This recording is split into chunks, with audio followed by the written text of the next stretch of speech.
د لنډ بهر یو غزل دی چې له میناره د الفته یو ناره مې کړه اوچته، د میناره له الفته یو ناره مې کړه اوچته، ته زمونږه کره راغلې خوشبویزې له محلته، ته زمونږه کره راغلې خوشبویزې له محلته، د دې ځینې خلکو خو قربان شمه له نیته، د دې ځینې خلکو خو قربان شمه له نیته، حوصله ساته په ژوند کې له دې غرونو نه اوچته، شرم وکړه تر هاګره د ماشوم له نزاکته، ستا په لاس کې خاورې زر شي زر بېتا شي بې قیمته، ستا په لاس کې خاورې زر شي زر بېتا شي بې قیمته، د شیرین وطن بیرغه ته دې لوړ یې تر قیامته. زما نوم سمیع الله دی، قلمي نوم مې ګران دی. په کال 1904 کې په مینګوره ښار کې زیږېدلی یم. تر دې دمه مې 14مه پورې تعلیم کړی دی او د کتابونو د پبلشنګ کار کوم د ګران خپرندویه ټولنه په نوم. د کال 2002-2003 نه باقاعده ما شاعري شروع کړې. کتاب مې لا تر دې دمه نه دی چاپ. هسې خو شاعري ټوله د لطیفو احساساتو د اظهار ژبه ده، نو په خلکو باندې خلک خو په هر دور کې د یو صنف دور تیریږي.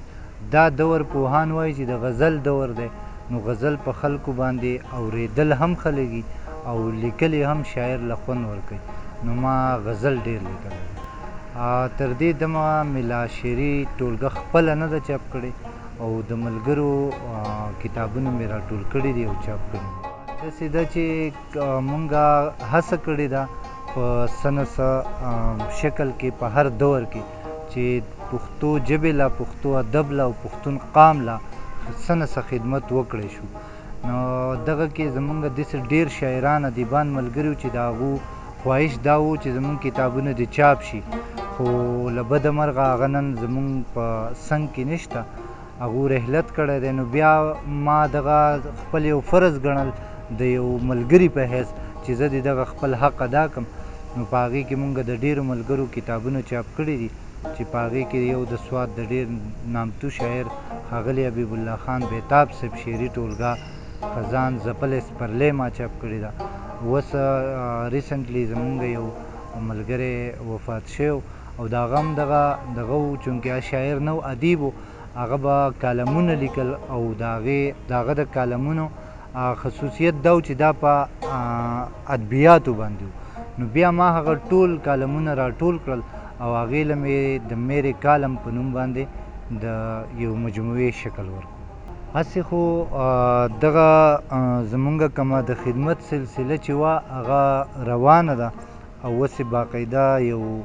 د کاروبار شکل اختیار کړی دی. نو مونږ به تر دې دمه زمونږ دغه 2 کاله پوره کېږي چې مونږ دغه کار فیل کړی دی. نو په دې کې به تقریبا مونږ د 80 پورې کتابونه چاپ کړي دي. زیات ولس چې دی زمونږ نو هغه په پښتو ژبه په لوست باندې په لیک باندې نه پوهېږي، دا زمونږ ډېره لویه المیه ده. زه چې د چا د شعرونو نه ډېر متاثره شوی یم نو هغه رحمت شاه سایل صاحب دی او بیا د هغه نه بعد لایق صاحب، دانش صاحب، دا زمونږ هغه مشران دي چې د دو شعرونه ما ته اپیل کوي. یو شاعر ادیب داسې یوه طبقه ده چې دی د خپله ژبه ژوندۍ ساتلې ده او دو په خپل خرچ باندې د دو سره هېڅ قسم څه کومک نه کېږي، خو دو لګیا په خپل خرچ باندې ادبي پروګرامونه را جوړوي، مشاعرې کوي، سیمینارونه کوي، خپل اتلان ژوندي ساتي، خپل ولس راولي او دغه پروګرامونه پرې ګوري او خپل ولس د پښتون قام د تاریخ نه او د پښتو ژبې د تاریخ نه خبروي. نو زما په خیال دا ډېر لوی کار دی او زه ښه په دعوې سره وایم چې که په ټوله صوبه کې د تېرو 100 کالو نه په ډېره ښه طریقه سره په پښتو ادب کې کار شوی دی نو هغه په سوات کې شوی دی. دا یو روان نظم دی چې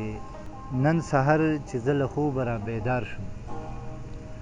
نن سحر چې زه له خوبه را بیدار شوم، نو موبایل مې په دغه خیال راواغېست چې له حاله د یارانو ځان خبر کم، یو څو شپې مې د جنت وطن نه لرې د ښار غېږه کې د زړه په زور سبا کړې، اراده مې نن خپل کلي ته د تلو ده، خو چې څنګه مې نظر په فیسبوک پرېوت خو چې څنګه مې نظر په فیسبوک پرېوت یو پیغام را استولی زبرګ ماما و چې کال وړاندې دا ټپه په نننۍ ورځ خپره کړې تا د خپل فیسبوک دوال نه که ته غواړې نن یې بیا شي خپرولی دې پیغام راته رایاده هغه ورځ کړه چې زما د ژوند بې خونده ترخه ورځ وه زه کال وړاندې هم په دې ورځ وم په ښار کې په ښار کې او هم نن درنه خپل کلي ته روان وم ستا یوه خبره مې په زړه ده ستا یوه زورنه راته یاده او د خپلو اوښکو خوند مې لا تروسه دی په خوله کې